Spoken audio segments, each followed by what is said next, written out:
Komið sæl og velkomin í upplýsingaþátt N4 afleiðingar COVID-19 veiru faraldursins.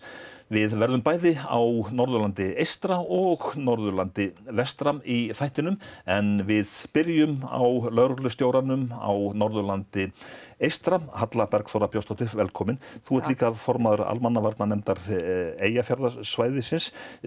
Það svona hægir nokkuð hratt á atvinnulífinu og bara mannlífinu öllu núna þessa dagana. Já, það gerir það.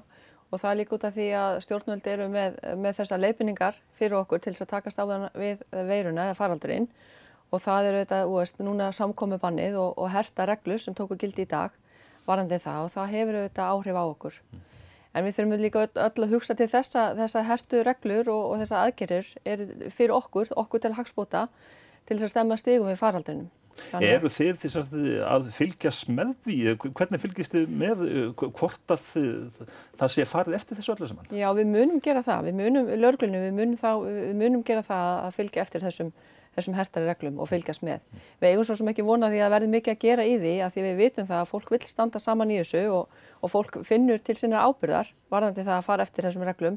En að sjálfsögum munum við gera það. Hversu margir eru núna í sóttkví á Norðurlandi eystra og svo í einangrun?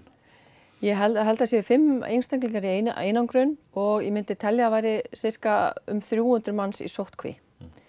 Og í svona sóttkvíarhúsum sem við erum með og höldum utanum aðgerðarstjórnin að þá held ég að séu 12 einstaklingar í þeim. Þessi sóttkvíarhús, þið hafið tekið á leigu eða eru komið með slík hús sem eru klár? Já, í aðgerðarstjórn, og það er Heilbrigðisstofnun Norðurlands sem hefur tekið utan með það aðalega, já, og það eru klár hús og líka fleiri til bara svona eftir því sem við þurfum. Þá er búið að gera áætlun það. Það hefur svolítið svona borið á í umræðinni núna undanfarna daga, Halla Bergþóra, hvort frá einstökum sveitafélögum, hvort að eigi hreinlega að bara girða svæði af, bara loka. Já, það er alveg rétt, það hefur verið í umræðinu og við höfum verið að skoða það líka hjá okkur og erum að því með þá bara yfirvöldum í Reykjavík með samhæfingar miðstöðinni þar og við sjáum til hvað kemur út úr því. En hver er þín staða á þessu?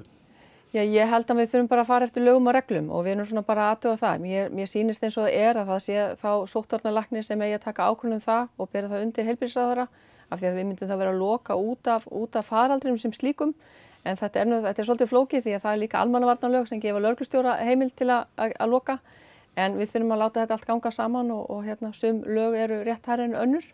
Það kemur á ýmsum tilvikum. Þessi fræga kúrfa sem að talað við erum ekki komin upp á toppinn. Nei, við erum það ekki. Við erum svona að leggja upp hana. Og þess vegna er svo mjög mikilvægt að við förum eftir þessum leiðbeiningum til þess að kúrfan verði ekki það brött að við náum ekki að halda við hana. Það er að segja að heilbrigðiskerfið okkar ná ekki að sinna þeim sem eru veikir. Þess vegna er svo mikilvægt að við förum eftir þessu og verðum eins mikið heima og við getum. Og kannski líka minna á það í sambandi við samkomubannið að þegar við erum að fara út að versla og svona, að við erum bara að senda einn frá hverju heimili. Það er mjög mikilvægt því að þarna eru smittgáttir og við þurfum bara að huga að þessu. Þannig að við bara hugsum þetta og líka þegar við hittumst að halda þessum 2 metra fjarlægðarmörkum á milli okkar, það er líka bara mjög mikilvægt. Þessar reglur eru settar til þess að við förum eftir því, þannig að það er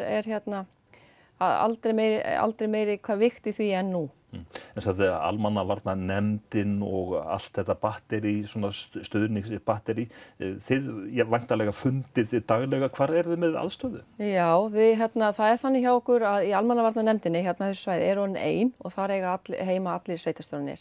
Við fundum á Skype eiginlega, tökum stöðufundi og í þessari viku erum við 3 fundi, mánudaga, miðvikudaga og föstudaga og erum þá að funda með sveitarstjórunum okkar og bara viðbragðsaðilum sem koma að þessu verkefni og þetta eru bara mjög góðir upplýsandi fundir.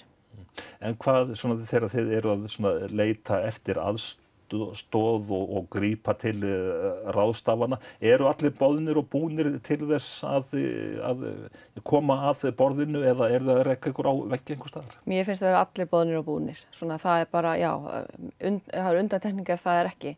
Já, ég held að sé mikið samheldni í þessu, að það eru allir saman í þessari baráttu og vilja leggja sitt á mörkum.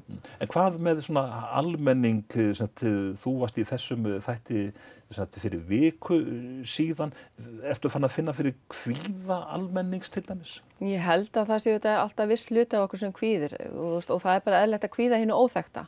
En við erum með mjög góða leiðsögn frá okkar fólki sem stendur í brúnni, þessum 3 Víði, Þórólfi og Ölmu. Og ég held að það sé bara þannig að við bara treystum þeim áfram. Þetta hefur gengið vel hingað til eins og hægt er og við skulum bara trúa því að það haldi áfram á þeirri braut. Akureyri, hvaða svona hlutverki gegnir Akureyri, vantarlega svona burðar hlutverki hérna er sem sagt stórt og mikið sjúkrahús og svo framvegis? Já, það er svona, þá kemur við inn á svona heilbrigðisgeirann. Jú, það er þetta gott að hafa stórt sjúkrahús þegar svona er. Og það er líka Heilbrigðisstofnun Norðurlands sem ber mikinn þunga og hún er allt umdæmið. Þannig það er nú bara svona, þetta leggst bara á viðbragðsaðila. Það hafa allir sitt hlutverk í þessu.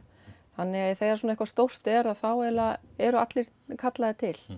Það reyndi á kerfið í óveðrinu mikla fyrr í vetur.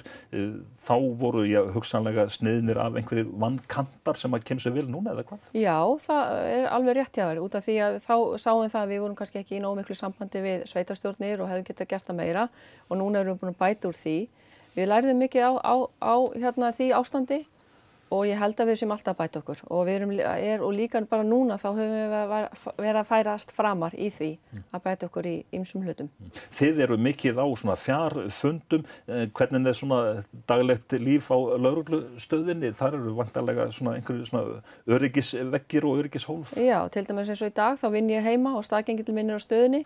Þannig að við skiptum okkur alveg og erum ekki að hittast og líka það að við leggjum fyrir okkar starfsfólk að hittast ekki utan vinnu líka. Þannig að það er bara svolítið svona allir að reyna að halda sig eins mikið heima og mögulegt er. Halla Bergþóra Björnsdóttir, þakka þér fyrir komuna og þessu næst ætlum við að halda yfir á Norðurlandi vestra. Allir íbúar Húnaþings vestra eru í úrvinnslu sóttkví svokallaðri.